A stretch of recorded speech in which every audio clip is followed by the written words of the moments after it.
Hello दोस्तों हमारे YouTube channel में आप सभी का स्वागत है। और चलिए आज हिस्ट्री का क्लास 12 हिस्ट्री का पहला चैप्टर जो कि हड़प्पा सभ्यता से संबंधित है, ये चैप्टर को आज क्या करेंगे। पूरा जो शॉर्ट क्वेश्चन तो पूरा कंप्लीट हो चुका है, इसका जो लॉन्ग क्वेश्चन जितना बचा है आज इसको पूरा क्या करेंगे, कंप्लीट कर देंगे। ठीक है, तो चलिए वीडियो चाहे भला बड़ा होगा, ठीक है, लेकिन आज कंप्लीट कर देंगे। इसको फास्ट से लेकर लास्ट तक आप लोग सभी देखना, ठीक है। तो चलिए शुरू करते हैं।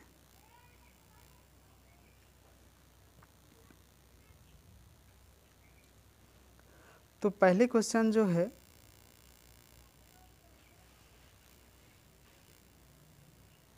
ये क्वेश्चन लिए हैं हम लोग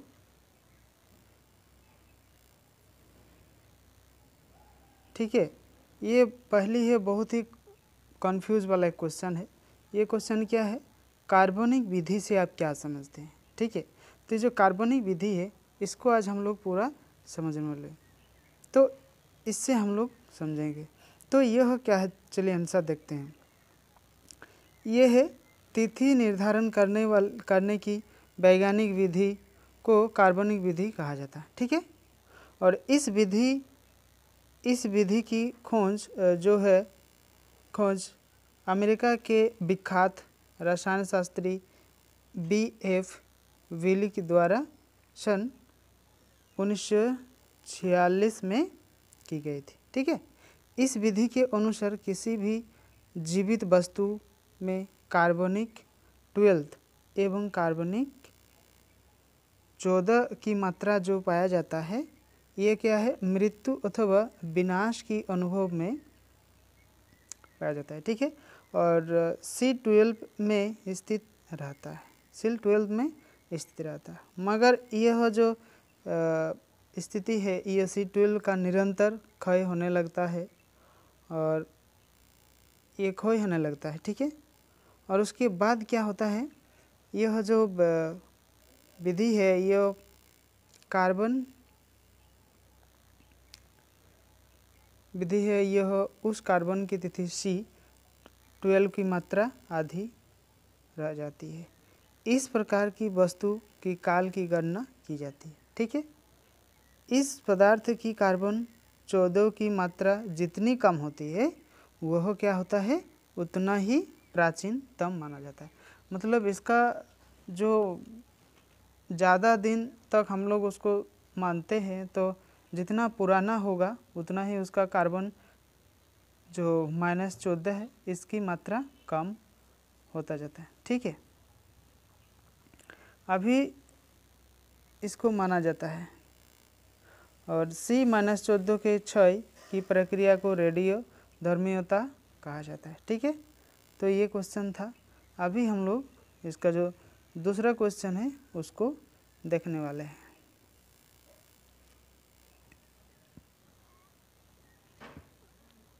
तो इसका जो दूसरा क्वेश्चन है, ये हड़प्पा सभ्यता के विस्तार की विवेचना के लिए की गई है। ठीक है, विस्तार की विवेचना के लिए।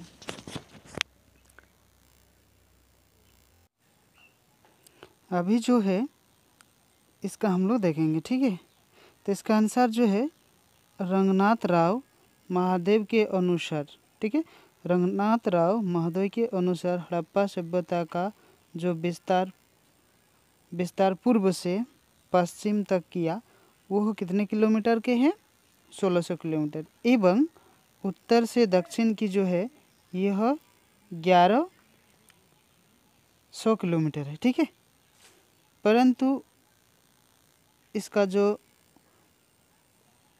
उत्तर से सरायकेला आदि स्थलों की प्राप्ति यह सीमा और बढ़ गया है। यह सभ्यता एक त्रिभुजाकार का है। ठीक है, यह क्या है, एक त्रिभुजाकार का है, जिसका हम लोग क्षेत्रफल देख सकते हैं। कुछ समय पूर्व विद्वानों ने कितना 12,96,600। ठीक है, अभी इसका हम लोग देखेंगे तो यह कितना 12,00,000 99,000 और 600 वर्ग किलोमीटर बताया गया है। इस सभ्यता उत्तर जम्मू से लेकर अखनूर से लेकर दक्षिण में है, ये नर्मदा नदी के तट तक, पश्चिम बलूचिस्तान और मकरान समुद्र से लेकर उत्तर पूर्व मेरठ तक विस्तृत है। यह सभ्यता का जो क्षेत्रफल था ये मिस्र से कितना गुना, मिस्र से 20 गुना तथा मेसोपोटामिया के सम्मिलित क्षेत्र से 12 गुना अधिक था। ठीक है, अभी हम लोग दूसरा क्वेश्चन को देखेंगे। ठीक है, अभी दूसरा क्वेश्चन क्या है, पुरातत्व से आप क्या समझते हैं? ये बहुत ही इम्पोर्टेंट क्वेश्चन है। ठीक है, तो ये क्वेश्चन पहले जो मॉक टेस्ट हुआ था इसमें ये क्वेश्चन आया भी था। ठीक है, तो इसको हम लोग अभी देखेंगे। पुरातत्व क्या है? ठीक है, पुरातत्व इतिहास की सर्वश्रेष्ठ कसौटी है। जिस ऐतिहासिक तथ्यों को पुरातत्व का समर्थन प्राप्त नहीं है उसकी नींव बालू पर टिकी होती है और समकालीन अर्थात प्रत्यक्षदर्शी सामग्री ही पुरातात्विक सामग्री कहलाता है। ठीक है, जो कि बहुत सारा ऐसा चीज़ हम लोग को खुदाई करने के बाद मिलता है, तो वही सब पुरातात्विक हम लोग कहेंगे।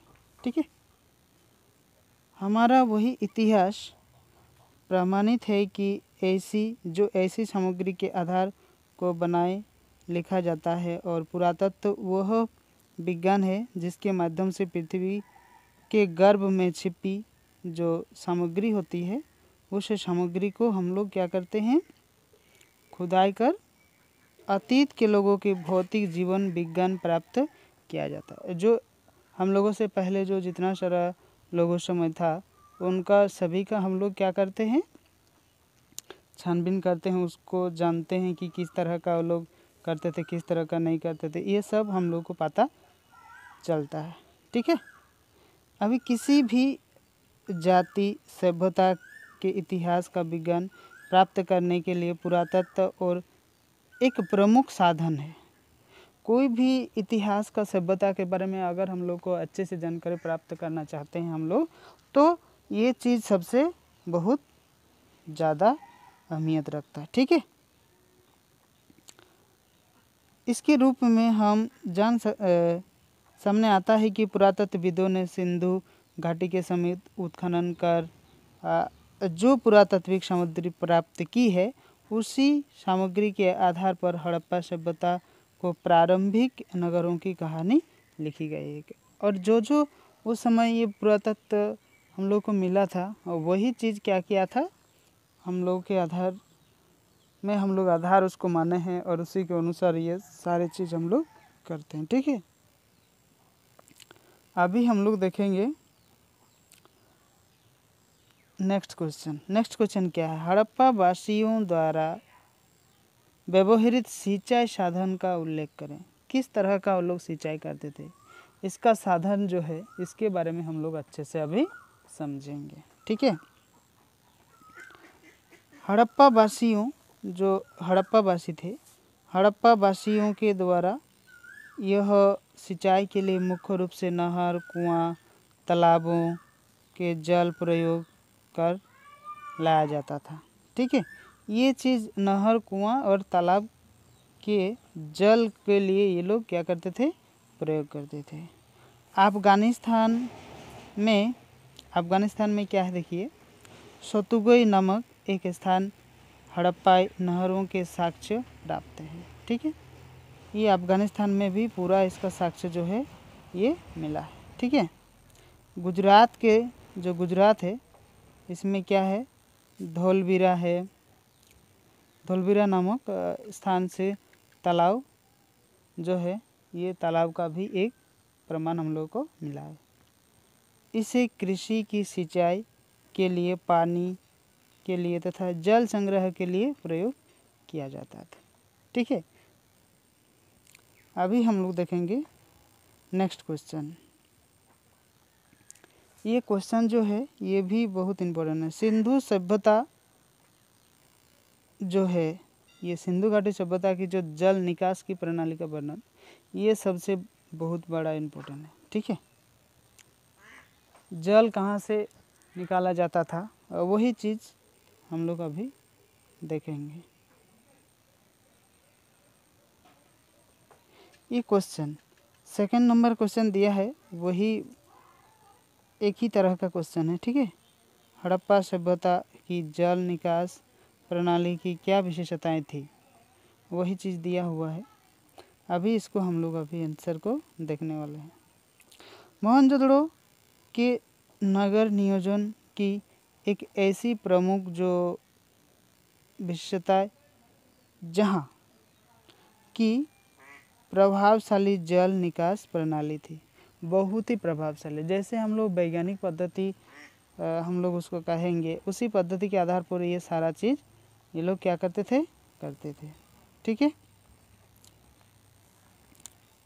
यहाँ से अधिकांश भवनों को निजी कुएं, स्नानागार होते थे और जल के लिए अपना अपना कुआं और वगैरह वगैरह जो चीज़ है ये भवन के अंदर में ही होते हैं। भवन के कमरे जो है ये रसोई, स्नानागार, शौचालय आदि सभी पानी के जो, अभी देखिए इसमें भवन की जो छोटी छोटी नालियाँ से निकलकर गली की नलियों में ये पानी क्या होता था, जाता था। और नाली की मुख्य जो सड़क, ये दोनों ओर से पक्की नलियों में जोड़ा जाता था। ठीक है, छोटा छोटा रास्ता जो है उसके साइड में ये नाला बनाया गया था। मुख्य रूप से जो सड़क के दोनों से बनी पत्थरों अथवा विशाल शिलाओं से ढके दिए जाते थे और जो नाला होता था उसको पत्थर से ऊपर से ढक दिया जाता था। ठीक है, नालियों की जो सफाई, कूड़ा कचरा करबट जो है वो निकालने के लिए बीच बीच में क्या था, मोखे यानी कि मैन हॉल जिसको कहा जाता था, उसको उठाने के लिए ये था भी बताए गए हैं। और नालियों के इस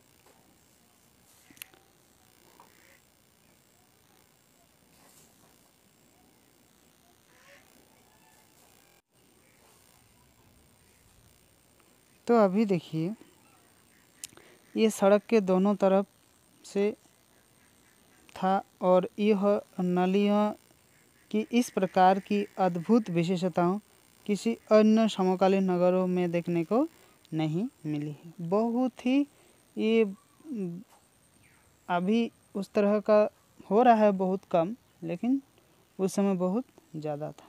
ठीक है, अभी हम लोग देखेंगे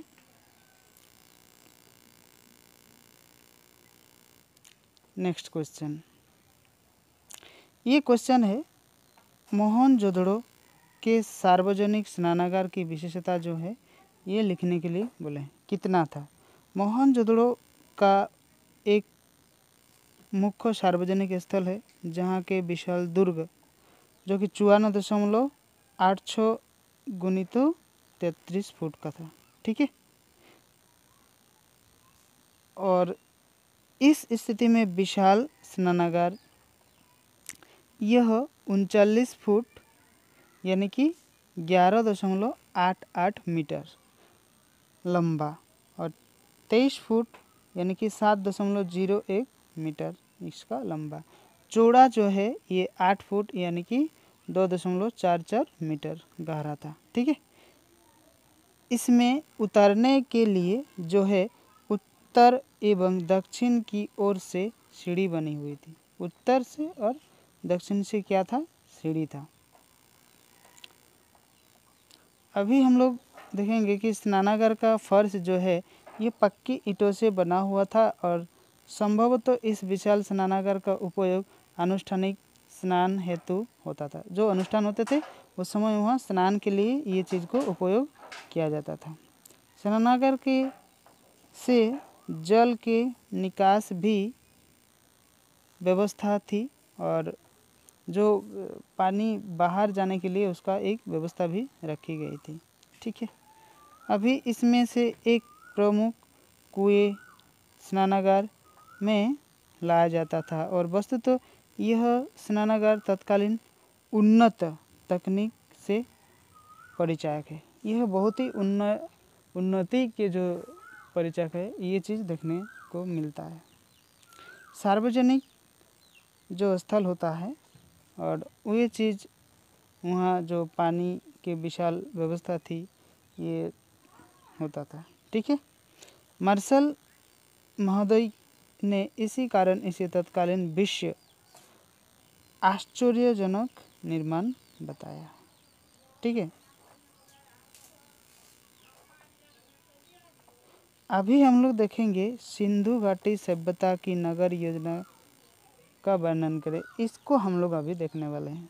ठीक है, सिंधु घाटी जो लोग थे वो क्या करते थे, नगर में रहते थे, यानी कि उस समय हम लोग तो पहले से ही पढ़ के आ रहे हैं कि ये नगर योजना है, नगर योजना है। वे नगर नियोजन में बड़े कुशल थे और उन्हें हड़प्पा, मोहनजोदड़ो, कालीबंगा, लोथल, रोपड़ जैसे अनेक नगरों का निर्माण किया था। उनके नगर योजना के संबंध में निम्नलिखित विशेषताएं प्रमुख रूप से उल्लेखनीय है। क्या क्या है, चलिए इसको हम लोग अभी देखेंगे। ठीक है, हड़प्पा संस्कृति के नगर एक विशेष योजना के अनुसार बनाए गए थे और इन लोगों ने 90 डिग्री के समकोण पर काटती थी। कौन सा चीज़, सड़क। ये सड़कों और गलियों का निर्माण किया था।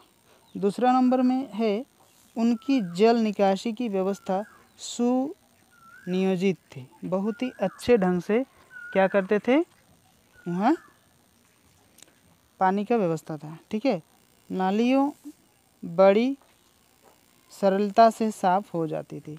रास्ता तो था ही, नाला भी उस तरह का था जो आसानी से पानी उसको जो कूड़ा कचरा था उसको बहा के ले जाया जाता था। ठीक है, मोहनजोदड़ो से विशाल सुनियोजित स्नानागार अन्नागार का साक्ष्य मिले। ठीक है, अभी हम लोग देखेंगे छठा नंबर वाला जो क्वेश्चन है, इसको अभी हम लोग देखने वाले हैं। हड़प्पा सभ्यता के पतन के कुछ कारण, क्या क्या कारण थे, इस कारण को अभी हम लोग देखेंगे। पहला जो है इसको हम लोग देखेंगे, हड़प्पा सभ्यता के विघटन के संबंध में अनेक इतिहासकारों का मत, बहुत सारा इतिहासकार बहुत सारा मत दिया है। जॉन मार्शल के अनुसार हम लोग देखेंगे तो प्रशासनिक शिथिलता के कारण हड़प्पा सभ्यता का जो विनाश ये हुआ था, इसके अनुसार। ठीक है, और ऑर्गन्स मौके के अनुसार देखेंगे तो सिंधु सभ्यता बाढ़ के कारण नष्ट हुई थी। ठीक है, और बाकी जो M.R. साहनी है ने भूतात्विक परिवर्तन को इस सभ्यता के विनाश का कारण बताया था। ठीक है, D.D.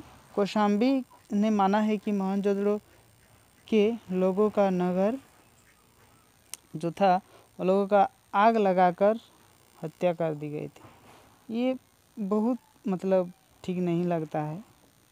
सिंधव सभ्यता की विदेश आक्रमण और इसकी आक्रमण से नष्ट हुई ऐसा गार्डन चाइल्ड का विश्वास है। ठीक है, कुछ विद्वान जलवायु परिवर्तन, सिंधु सभ्यता के पतन के लिए इसको भी हम लोग क्या करते थे, उत्तरदायी मानते थे। ठीक है, अभी हम लोग देखेंगे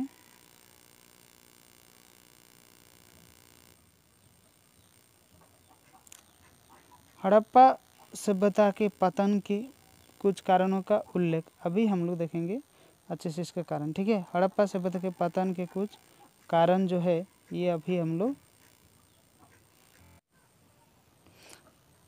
लोग देखेंगे इसका जो कारण है ये कारण को। ठीक है, उत्तर क्या है देखिए, हड़प्पा सभ्यता के प्राचीन साक्ष्य से पता चलता है कि अपने अस्तित्व के अंतिम चरण में यह सभ्यता पतनमुख रही है। जब अंतिम चरण में आया तो ये पतन की ओर चला गया। इसी पूर्व द्वितीय शताब्दी के मध्य तक यह सभ्यता पूर्णतः विलुप्त हो गई। हड़प्पा सभ्यता के काल एवं निर्माता की तरह ही इसके पतन को लेकर भी विभिन्न विद्वान का एक मत नहीं है। इससे पहले हम लोग पढ़े उससे पतन के लिए एक मत नहीं था। ठीक है, अभी हम लोग देखेंगे क्या क्या बाढ़ के कारण। कुछ का मत है बाढ़। सर्वश्री मार्शल मोके एवं एस.आर. राव हड़प्पा सभ्यता के पतन के एकमात्र कारण नदी के बाढ़ मानते हैं। चूँकि अधिकांश नगर नदियों के तट पर बसे हुए थे जिनकी प्रति वर्ष बाढ़ आती थी। ठीक है, मोहनजोदड़ो एवं हड़प्पा की जो खुदाई से पता चलता है कि यह इसका अनेक बार पुनर्निर्माण हुआ है। इनकी 7 बार जो है इसका पतन और उत्थान हुआ है। मार्शल महोदय के हड़प्पा मोहनजोदड़ो की खुदाई से प्रति वर्ष बाढ़ के कारण जमा हुए बालू के परतें मिली है और मोके महोदय को यह चन्हुदड़ो से बाढ़ के साक्ष्य मिले हैं। इसी प्रकार एस.आर. राव को भी स्थल जो है भगवाज आदि से भीषण बाढ़ के साक्ष्य मिले हैं। ठीक है, अभी हम लोग देखेंगे संयुक्त निष्कर्ष बाढ़ की नगरीय सभ्यता विनाश का कारण प्रमुख थी। ये विनाश का जो कारण है ये बाढ़ ही उस समय सबसे ज़्यादा थी। अभी आएंगे बाह्य के द्वारा आक्रमण। नदी में आने वाली बाढ़ को यदि पतन का प्रमुख कारण माना जाए तो यह प्रश्न उठता है कि वे नगर जो नदियों के तट पर अस्तित्व नहीं थे तो उनका पतन कैसे हुआ। सही क्वेश्चन है। जो नदी से बहुत दूर था उसका पतन किस तरह से हुआ। अतः निश्चित ही इस सभ्यता के पतन के लिए कुछ अन्य कारण भी उत्तरदायी रहे होंगे। वास्तव में उसका कोई कारण नहीं है तो मतलब जो नदी से बहुत दूर था तो उसके लिए तो दूसरा कारण होगा ही। इस तारतम्य में मार्टिमर, व्हीलर, गार्डनर चाइल्ड एवं पीटग आदि विद्वानों का बाह्य आक्रमण को पतन का कारण माना है। ठीक है, अभी हम लोग देखेंगे इसका। व्हीलर के अनुसार जो है 1500 ईस्वी पूर्व आर्यों ने आक्रमण कर हड़प्पा सभ्यता के पतन को ध्वस्त किया और वहाँ के लोगों को मार डाला। ठीक है, यानी कि बाहर से आए थे आर्य लोग और वही लोग आके इसका ध्वस्त कर दिया था। अभी हम लोग देखेंगे अन्य कारण। कुछ अन्य कारण भी हो सकते थे। ओरेनस्टाइन एन घोष आदि विद्वान का जो उन लोगों ने मत दिया है वह जलवायु परिवर्तन को भी एक प्रमुख कारण बताया है। ठीक है, एम.आर. साहनी जो है इसमें कुछ दिया है। इसने भी जैसी भूतत्व वैज्ञानिक जल प्लावन को इस सभ्यता के पतन जो है ये माना है। ठीक है, अभी हम लोग देखेंगे माधव स्वरूप वत्स एवं एच.आर.डी. लेम्ब्रिक के अनुसार नदियों के मार्ग में परिवर्तन इस सभ्यता के पतन का कारण है। नदी का मार्ग जो है ये परिवर्तन हो गया था। कैसे मतलब बाढ़ नदी पर आती थी तो उसमें उसका जो मार्ग है ये परिवर्तन हो जाता था। ठीक है, और KUR कर्नोट मलेरिया एवं महामारी जैसी प्राकृतिक आपदाओं का भी पतन का जिम्मेवार ये लोग मानते थे। अभी हम लोग देखेंगे एक क्वेश्चन को। इस प्रकार उपयुक्त सभी कारणों को मिलकर हड़प्पा सभ्यता का जो नगर का विनाश हुआ ये सब कारण था। ठीक है, ये 3 नंबर वाला क्वेश्चन है। हड़प्पा सभ्यता के पतन, जो कि नगर निर्माण की प्रमुख पतन तो हुआ, नगर निर्माण की जो प्रमुख विशेषताएं हैं इसका वर्णन करेंगे। ठीक है, तो ये क्वेश्चन हड़प्पा सभ्यता की प्रमुख विशेषता का वर्णन करेंगे। तो इसका आंसर हम लोग देखते हैं। चलिए, हड़प्पा संस्कृति का जो प्रमुख विशेषता नगर योजना। हड़प्पा मोहनजोदड़ो की खुदाई पूर्व पश्चिम में 2 टीले मिले हैं। पूर्व टीले नगर तथा पश्चिम टीले पर दुर्ग स्थित था और दुर्ग में संभवतः शासक वर्ग के लोग रहते थे। प्रत्येक नगर में दुर्ग से बाहर निचले स्तर पर ईंटों के मकान वाला नगर बसा हुआ जो है सामान्य लोग रहते थे। अभी इसका हम लोग देखेंगे सड़क व्यवस्था। मोहनजोदड़ो की जो प्रमुख विशेषता इसकी सड़क थी। यह 9.5 मीटर चौड़ी थी और पुरातत्व ने इसे राजपथ कहा गया है। अन्य सड़क की चौड़ाई जो है वो 2.75 से 3.66 मीटर बताई गई है। जल प्रसिद्ध के आधार पर यह नगर योजना होने के कारण सड़क एक दूसरे की समकोण पर काटती थी, जो कि ग्रिड पद्धति भी इसको कहा जाता है। नगर कई खंडों में विभक्त था। इस प्रसिद्ध ऑक्सफोर्ड सर्कस का नाम दिया गया है। ठीक है, अभी हम लोग इसको देखेंगे जल निकास प्रणाली। मोहनजोदड़ो के नगर योजना में नियोजन की एक और प्रमुख विशेषता जहां प्रभावशाली जल निकास प्रणाली थी और यह अधिकांश भवनों को निजी कुएं स्नानागार होते थे। ठीक है, भवन, कमरे, रसोईघर, स्नानागार, शौचालय आदि का पानी भवन के छोटी छोटी नलियों से निकलकर गलियों की नाली में आता था। गली की नाली प्रमुख सड़क के दोनों से बनी हुई पक्की नलियों से जुड़ा गया था। मुख्य सड़क के दोनों ओर बनी नलियों का पत्थर अथवा शिलाओं से ढक दिया जाता था। इसको ढका हुआ हम लोग मानते थे। नलियों की सफाई, कूड़ा करकट को निकालने के लिए बीच बीच में उसे मौके यानी कि मेन होल जिसको कहा जाता है ये रखा गया था। नलियों की इस प्रकार की अद्भुत विशेषताओं को ऐसी अन्य समकालीन नगर को देखने को नहीं मिलती है। ठीक है, अभी हम लोग देखेंगे स्नानागार। मोहनजोदड़ो का एक प्रमुख सार्वजनिक स्थल है जहाँ के विशाल दुर्ग यानी कि 54.86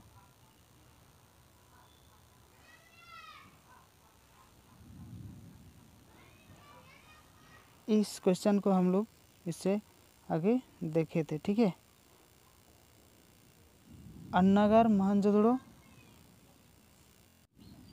तो अन्नागार जो है इसका 45.72 मीटर लंबा, 22.86 मीटर चौड़ा और स्नानागार अन्नागार जो है मिला है। और यह हड़प्पा दुर्ग भी 12 धान्य कोठार खोजे गए हैं और यह 6 संख्याएँ मिली है। और यह कठोर ईंटों, चबूतरों एवं अन्य प्रकार के आधार जैसे कि 15.23 मीटर और 6.909 मीटर है। ठीक है, और इसका जो ईंट है ये आप लोग इसका जो लंबा चौड़ाई है ये आप लोग देख लीजिए, यहाँ लिखा हुआ है। तो इसका जो है ये 51.43, 26.27, 6.35 सेंटीमीटर मान्यता है। और यह 27.94 और 13.97 और 6.37 सेंटीमीटर ईंटों का प्रमुख किया हुआ, ठीक है। तो आज के लिए बस इतना ही, और जो नए स्टूडेंट है वो इस चैनल को सब्सक्राइब कर ले ताकि आने वाले जितने सारा वीडियो होगा उसका नोटिफिकेशन आप लोगों को मिलता रहेगा, ठीक है।